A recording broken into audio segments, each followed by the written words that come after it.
Yo, return of the Jaded. Welcome to Simple Studio, man. Yeah, thanks for having me. I've been wanting to have you on this session for a while because I've been thriving your track Kontinuum, which has been such a banger. Every time I go to a Nora and Pure show, I remember we were backstage in Ottawa for Escapade Festival, and she dropped your track, and low-key I was like jealous. No, but it was fire, Yeah, dude. that was a good moment That for was a sure. great, that song is my favorite song of yours in the melodic side of things recently because of the fact that it's just so much a banger, and it combines elements that I love so much. It has the piano from like the housey side, but then it comes into the melodic techno side with the sound design, which is phenomenal in my opinion, right? But yeah, man, I would love to know more about your journey. And yeah, let's talk more about the music industry and your path in the music industry. So first of all, welcome. And yeah, man, I've been following you for a long time, and your music has been phenomenal since the start. You've been making some tech house stuff. You're like on Spinning Deep. You're on like all the labels Yeah. that everybody, really aims to get to. So I would love to hear your journey and like some of the things that you've learned along the way of being an artist and navigating the industry. So yeah, how did you start, and what kind of like got you to the point where you're now being taken super seriously in the music industry? Yeah. Well, the return of the Jaded Project started in 2013, but before that, I was already making music solo under my name, and that was cool. Cool. Got to remix Danny Tenaglia and Chus and Ceballos, but that was like when Tribal House was very big, and I kind of got bored of it, and it became very stale. So I found I needed to do something, and then I came in at the right time because like 2012, 2013 is when the whole slow deep house movement was booming. And so I went from like fast tech house to 120 BPM, 122 BPM deep house. And it was so refreshing to me. And when you have something like new to make, you just feel inspired because you don't feel like you have to mold your sound into something specific or the established. And so it was like me and two other guys, Chris and Simon, and together we started Return to Jaded, and we started making deep house bangers. Our first release was signed with Craft Tech, which is Pleasure Craft's label, and then we went to Kidball Records, a German label with Tu Bamberger, Juliet Sikora. So we already got a good like start with that. And I think one of the reasons why our tracks got signed to good labels initially is because we felt inspired to do it without any like creative constraints, and that made it automatically like stand out. And throughout the years I did more and more tech house releases like Repopulate Mars, Sink or Swim, Spin and Deep, like all that stuff. I've done all the like the tech house stuff, and then I kind of became uninspired because now you're becoming going you're like starting to make all this like formulaic tech house just like subconsciously. You don't even realize you do it. So when I have my Purified releases, now it's for me again that like creative freedom to do whatever I want because it's a completely new sound after like doing all this tech house. So I feel inspired and fresh again. I don't know if that answers your question, but after like I don't know. So 2013, I think my first release on Purified was 2019. So after like 6 years of like deep house and tech house, when I where should I actually let's go back. Let's go back to 2016. I Okay. know Nora and Pure because I remixed one of her songs back when we used to do like the super deep house. And then we like didn't speak for years. And then when I saw that she created Purified, I had this like progressive house track that I didn't know who to send it to, and I sent it to her, and they like signed it immediately, which was very nice. And once again, I think one of the reasons they signed it because it sounded different from the other stuff out there in a way, because it was a blend of like tech house, progressive house, and other kind of genres mixed together. What was your question again? I kind of No, went on no, a no. little You're answering tangent her there. perfectly, honestly. It's like how your journey. I just wanted to know your journey, and you're kind of giving me the Yeah. full.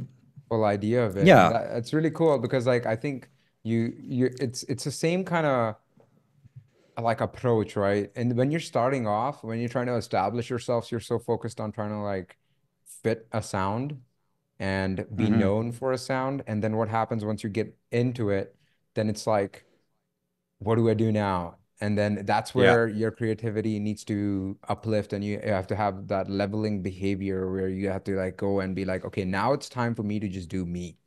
Now it's time for me to show people what I am, what makes me me, right? But then what happens is like the industry is now changing rapidly. It's so crazy Yeah. how quickly it's changing. And I don't like to label it as a negative or a positive thing. It's just how it is, you know, like industry changes over and over. There's like innovations in technology, etc., which leads to people being more connected, but also changing the way music is consumed.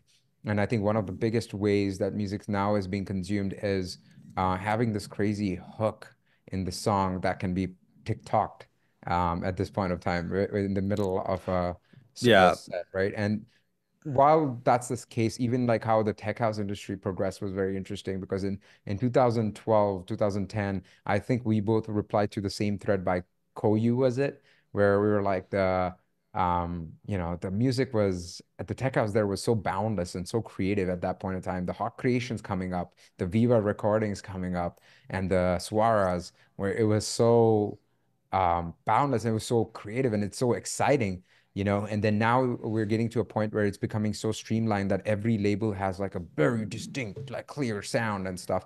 If they won't even like listen to your track if even if the arrangement is off by like 30 seconds or something, you know. Sometimes if you have like too long an intro, if you don't have an intro, boom, like your song's being cut, stuff like that, right?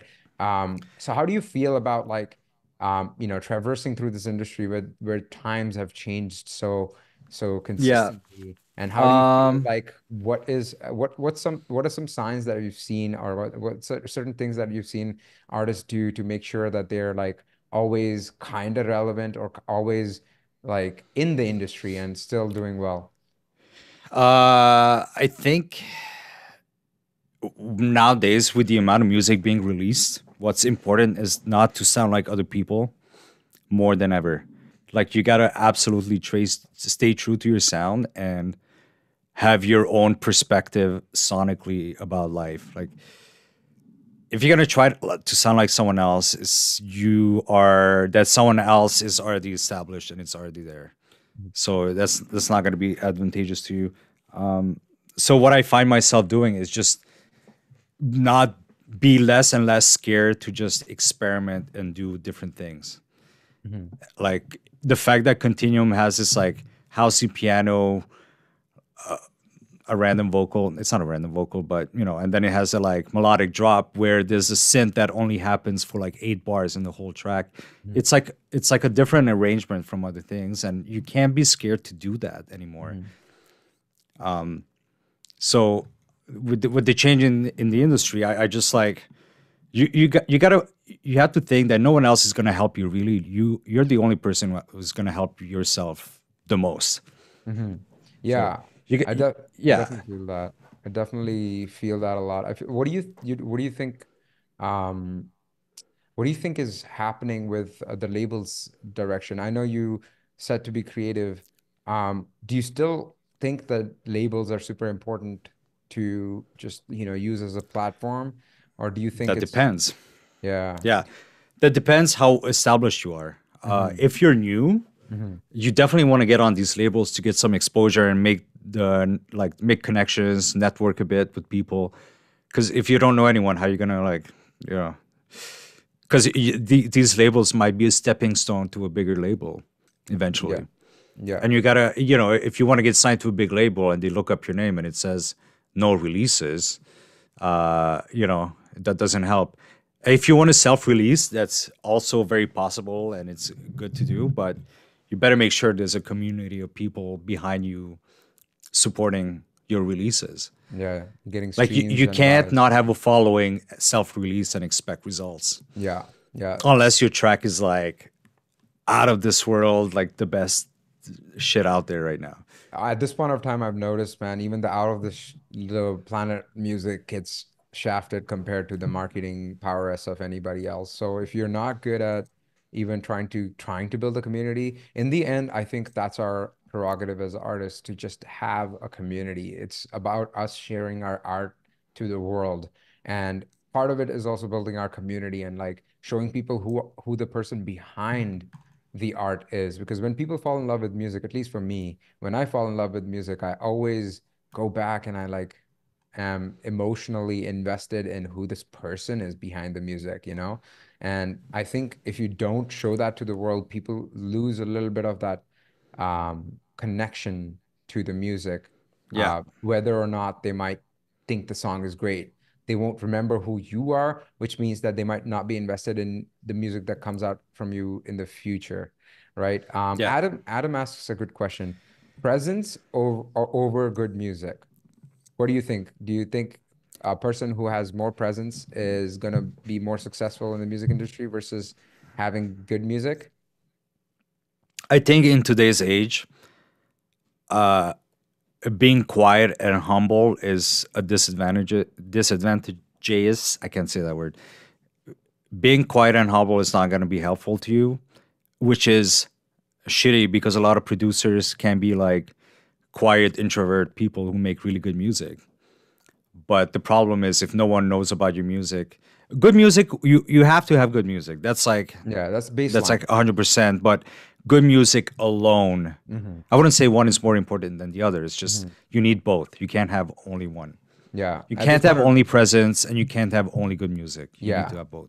yeah, exactly. Good music is like the baseline at this point of time. Like it's not that you It's can get almost away with. expected of you. Yeah, It's, it's like such a like it's like the absolute basis, right? Everybody like if you go on Beatport, the amount of good music released every day is nuts.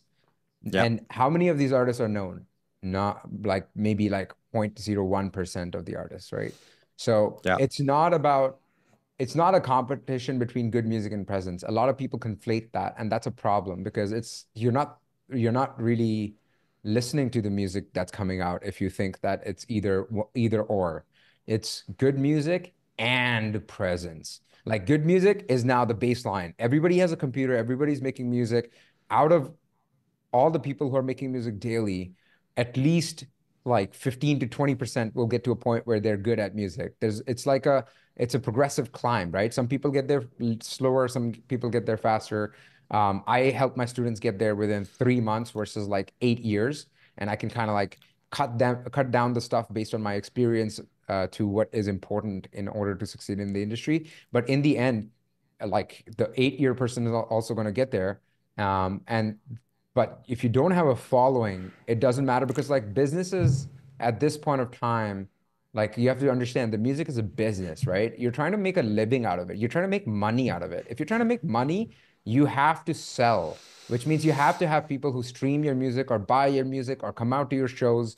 So if you don't have a following, why would a label, a business invest in you? Why would they who already have a platform invest in you when now you have to understand now they're getting all the music that they're getting is amazing, at least 50% of that is amazing, or 40% of even lower percentage of that is amazing, right? So now how do they distinguish between just people who have good music versus people who are going to stick it out and be part of the brand? And then if they throw shows, people will come out to those shows because nobody wants to put money down to throw a show and then nobody comes out because the artist doesn't have a following, right? yeah, yeah, That's basically it. It's not like something that like people have just thought like oh, I have to be evil and I have to make sure that only the most like superficial people get booked. No, it's like they're trying to just cover their butt when they're selling tickets, right? Because yeah, losses occur. And in the music industry, when you have a loss, it's like a huge loss. When you're throwing an event, it's a huge expense.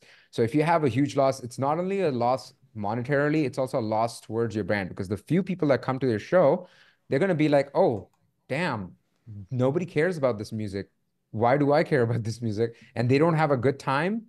It automatically, like psychologically affects their entire experience with that brand, right? Because if a show is yeah, not packed and they don't have a good amount of people, they're not going to dance and it's not going to be a good time. So they're just going to leave. And that's just a really bad yeah, look.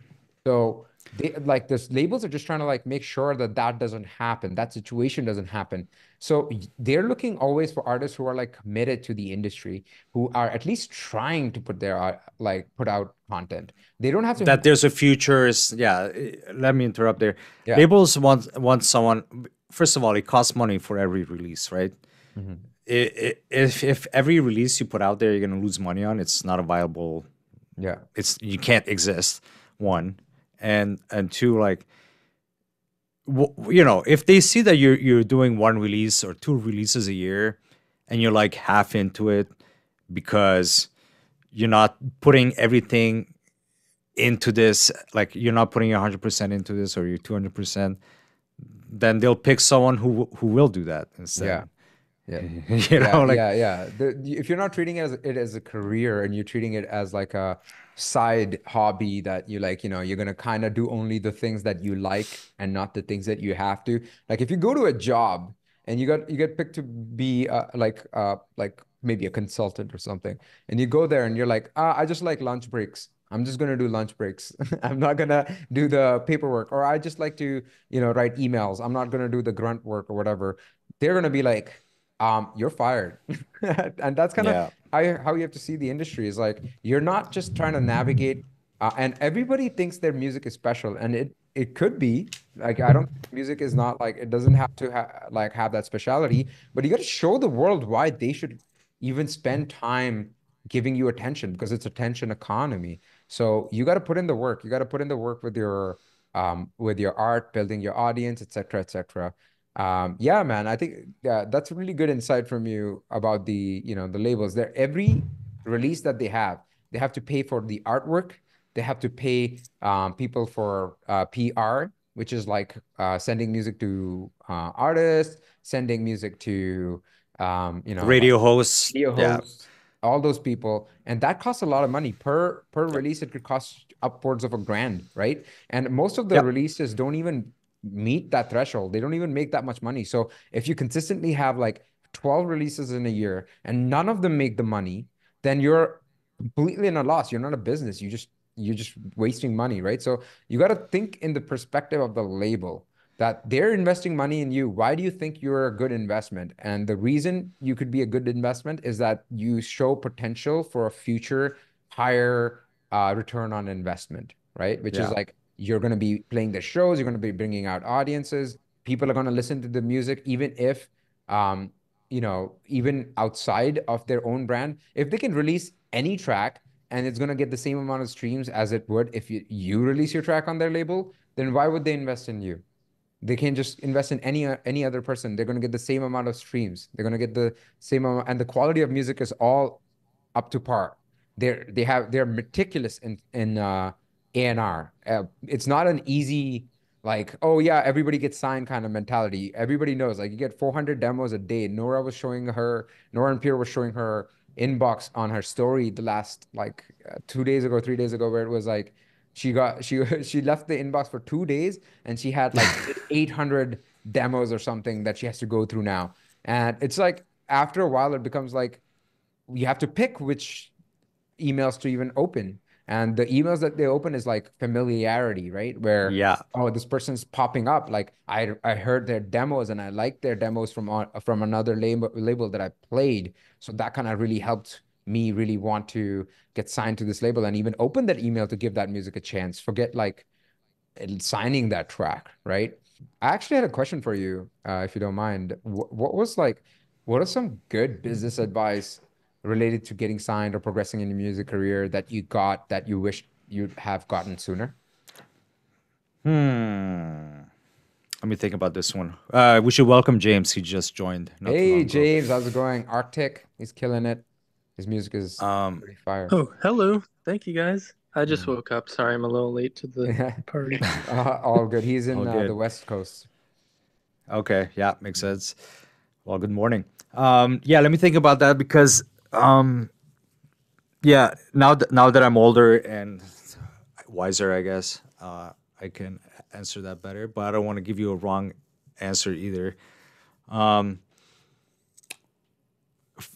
Today, I think you need to have kind of like it takes a village to raise a child. I don't know if that's the right expression, but you kind of need people around you that will support you hardcore, and they will be able to help you succeed. And it can be anything like help you with your artwork, help you with your branding, give you like proper feedback on your production, because it's a lot to take on by yourself.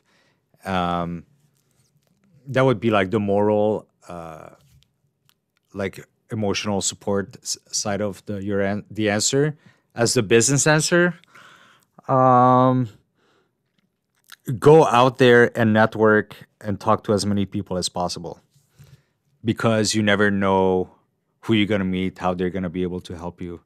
And if you don't go out there or put yourself out there or like talk to people on the internet, you're never going to meet these people. Yes. And a lot of Yeah. people are shy, and they just, they think you'll have a release and then magic will happen. And that is absolutely not the case. Yeah, that's 100% Yeah. true. You got to show up, and that's why you got to make sure that once you're signed to the label, you go out of your way to go meet the artists of that label, and your doors open up. Once you get signed, a few doors open up. Your connection to that label opens up, which means the connection to the label boss, who is generally succeeding in that industry, is open to having a conversation with you and networking with you because they love your music. So now you have to go out of your way and just go and meet them. I flew, like when Nora and Pure signed my track during the pandemic, the first show that was ever happened in this United States was Day Trip LA. I flew out to LA and I booked a hotel, which I found out was a motel in the sketchiest neighborhood possible. Oh, no.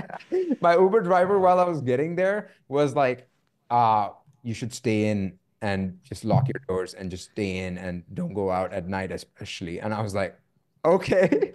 Meanwhile, I'm there to see Nora and Pure. And then I get there. It's my first time in LA. I go to the show. I meet Abel, who is like the A&R of, Purified Records. And I meet Daniela, who's Nora and Pure. And like amazing, like now we built a bond, and they introduced me to so many people. They introduced me to Sophie and Tucker. They introduced me to John Summit, Vintage Culture, all these people. And I had like a great report built, and everybody's like, hey, send me music. Abel told people like, hey, he's making good music, send him music. And then, Yep.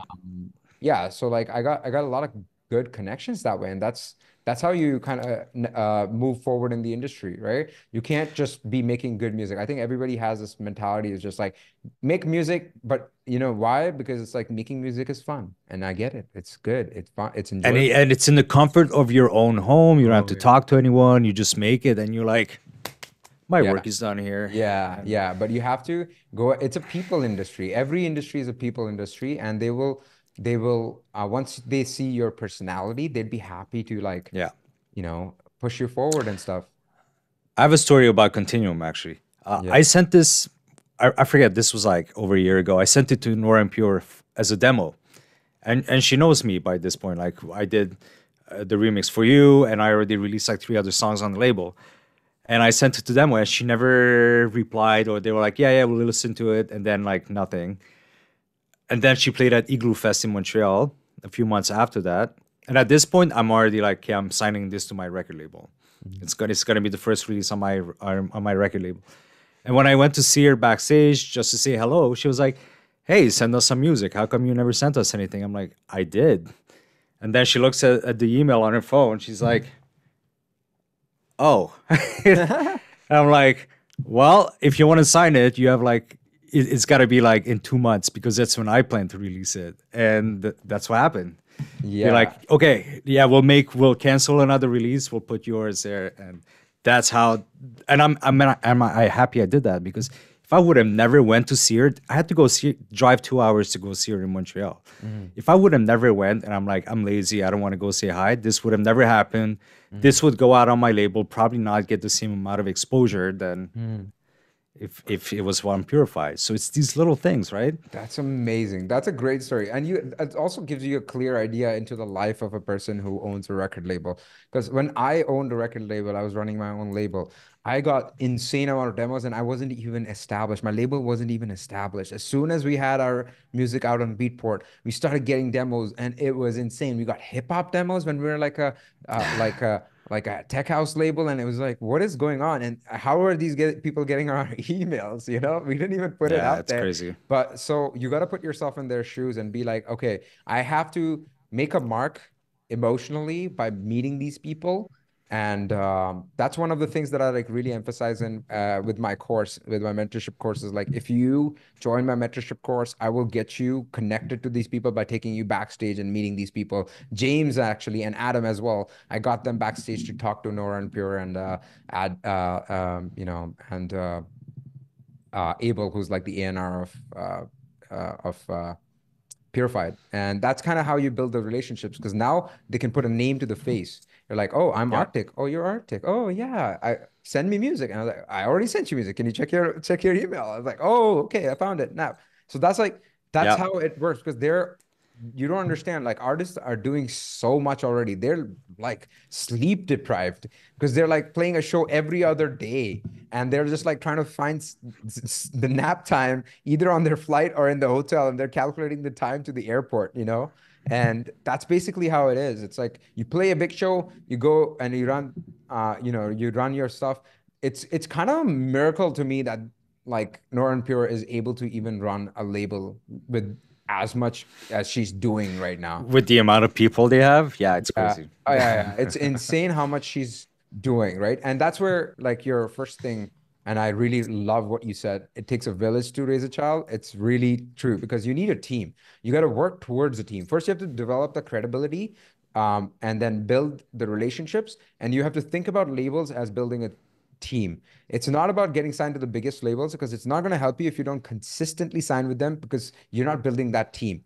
You're showing them that you don't care about which label you get signed to. You're just trying to climb a ladder, but that doesn't make anything or do anything. You just need people who consistently put you on. So that's why like labels are super important. Is like, if you like release with them consistently, they're going to show you that affection twice as much, right?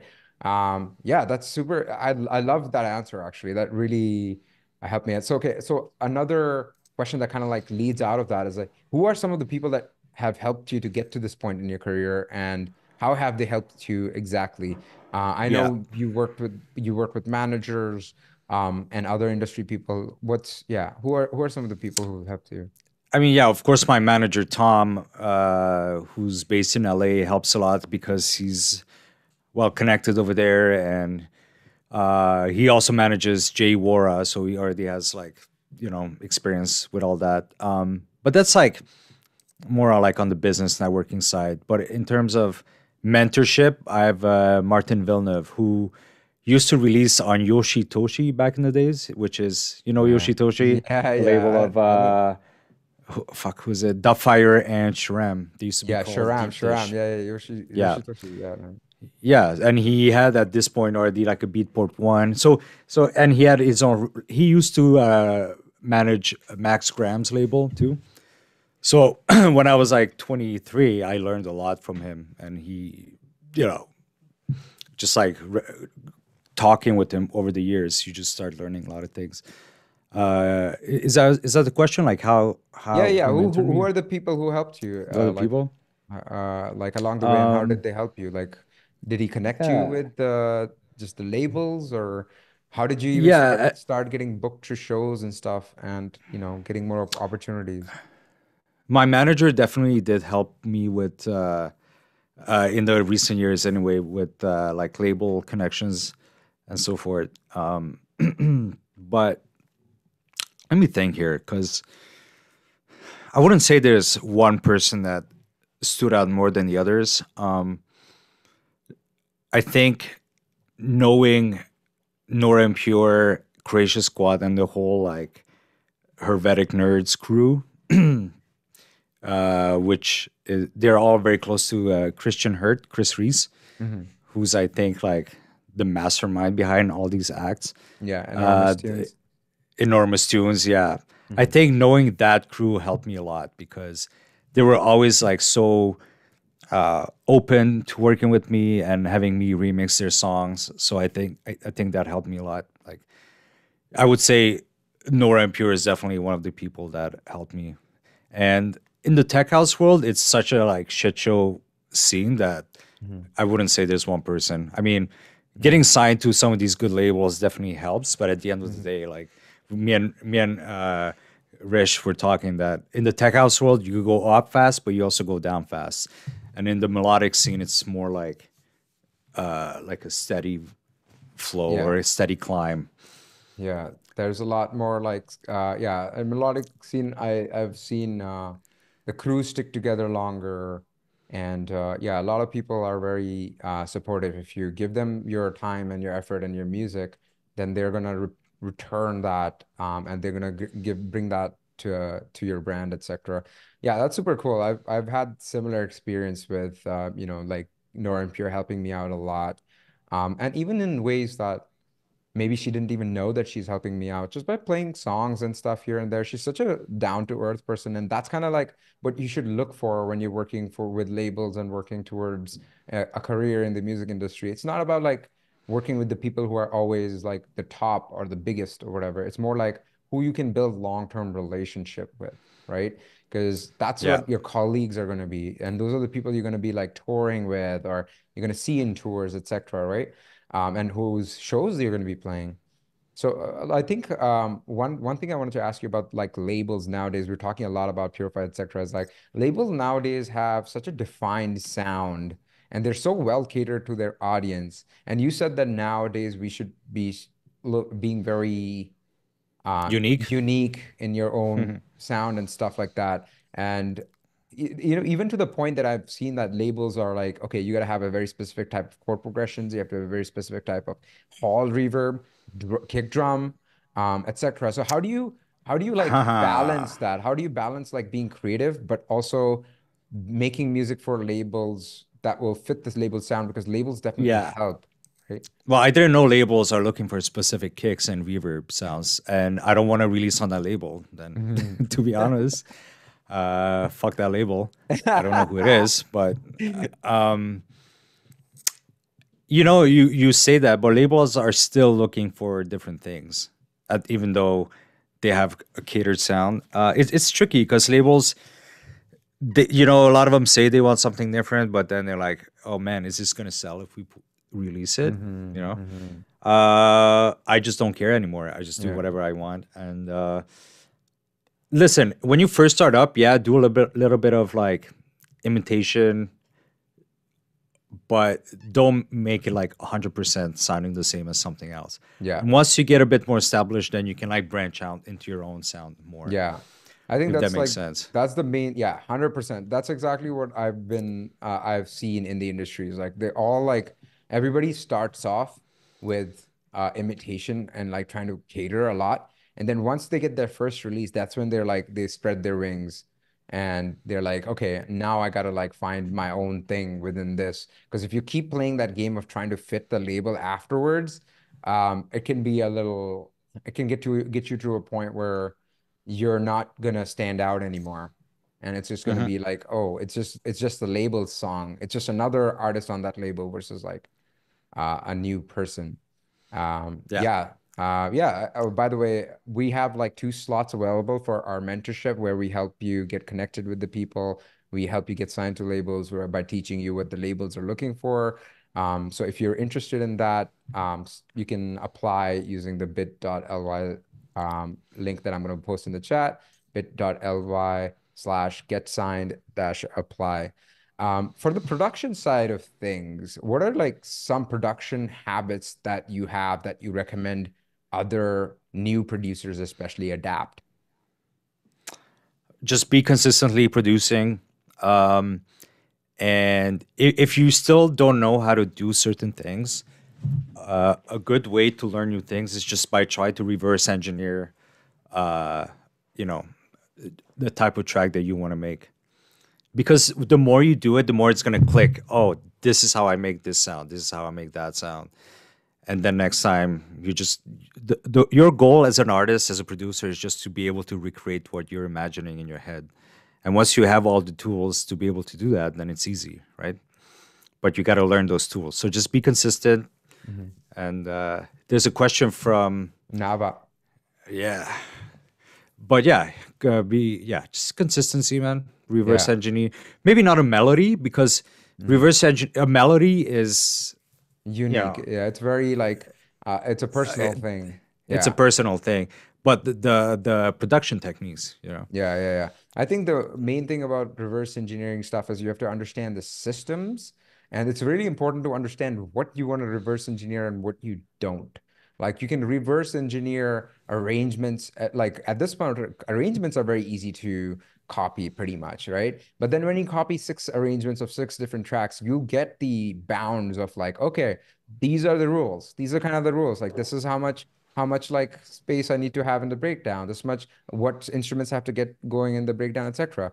But yeah, like you have to be like doing reverse engineering a lot when you're starting off to even get to a point where you're getting signed to a label, and then after that you gotta like try to build those like intuitions and build those like confidence in your own even breaking the rules aspect. But if you don't know the rules, you're not breaking it intentionally, you're just making mistakes, right? So at that point of time, you gotta be very like intentional about it. So Nava has a yeah, question. What would you say is your strongest quality as a producer? What is your biggest weakness? right. As a producer, I used to start with hip hop beats back in the days, and I was exposed to a lot of classical music as a youth. So I do have like a very large, like a wide spectrum of sounds that I heard in my life, and that can be translated in my music. So I do have like, I find like I have a very good knowledge about music in general. I'm not just like, I don't have like tunnel vision where I only do deep house or melodic house or whatever you want to call it. And that helps. And I think throughout the years, I also developed like a good sense of what sounds good in the mix sound, what doesn't sound good in the mix sound. I think I have a clean mix sound. That would be one of my strong suits. What's a weakness is that I try to do too many things at the same time.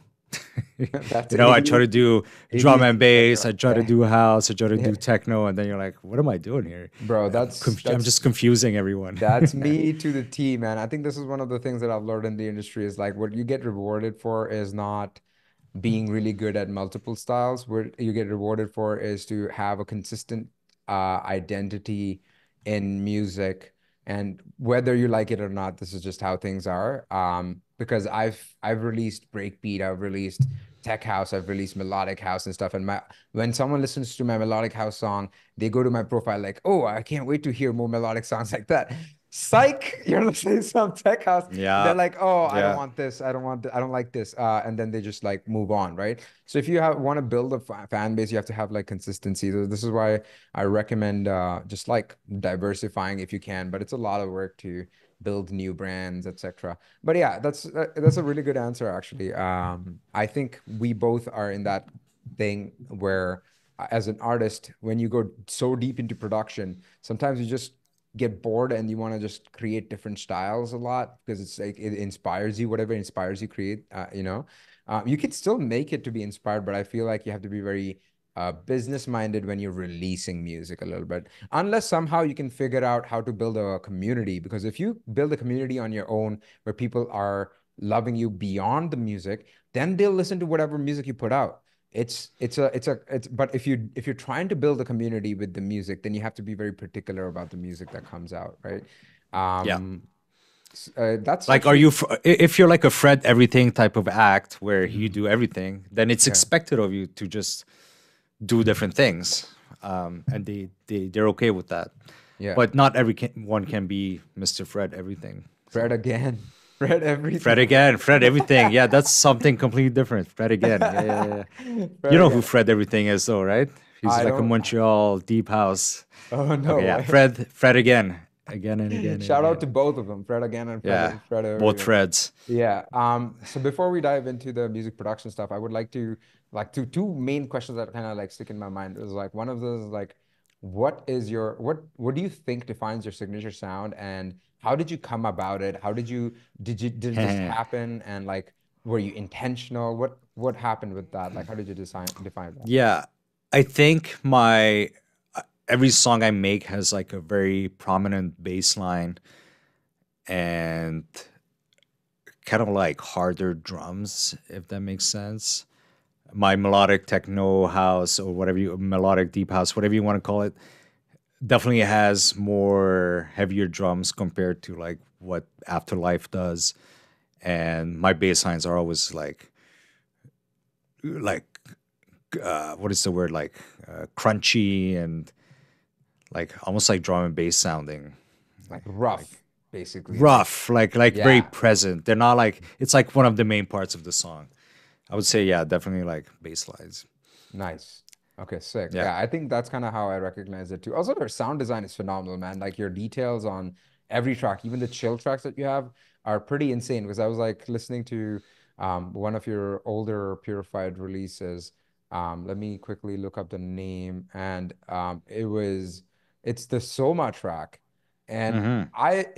to me, like I don't when you're listening as a listener, you don't like pay attention to these details, but they have the subliminal effect of keeping you engaged. But as a producer, I started to analyze it, and I was like, God damn, the detail in the ear candy is nuts. Like you have random bass guitar notes that you've Yeah. included in that. And I was just like, those details add so much character to the sound. And it takes you back to the rock days where the original, I think the vocal is from, right? I think it has like a rock bass to it, right?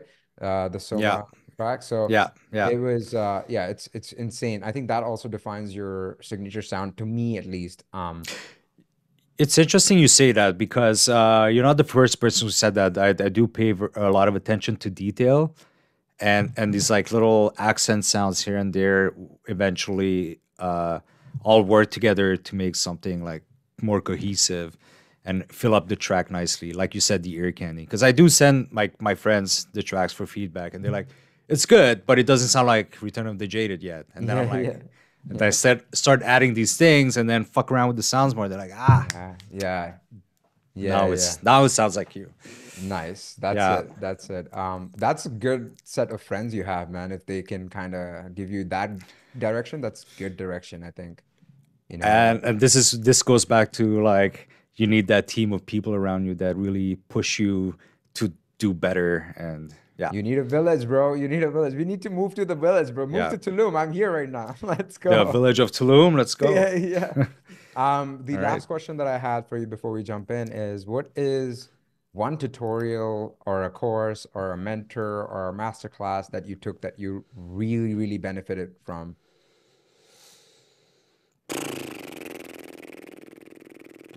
I'm gonna sample that.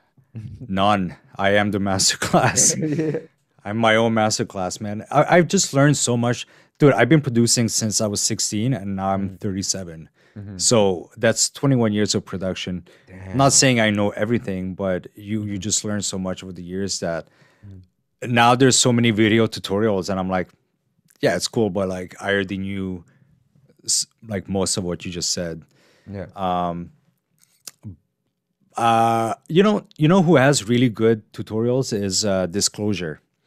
interesting. On When you the look at their little videos on like how they process vocals or whatever, it's cool because they like heavily process everything they do. Mhm. And then sometimes you're like, you know what? Yeah, let me try that. Let me try what they did because it's a little different.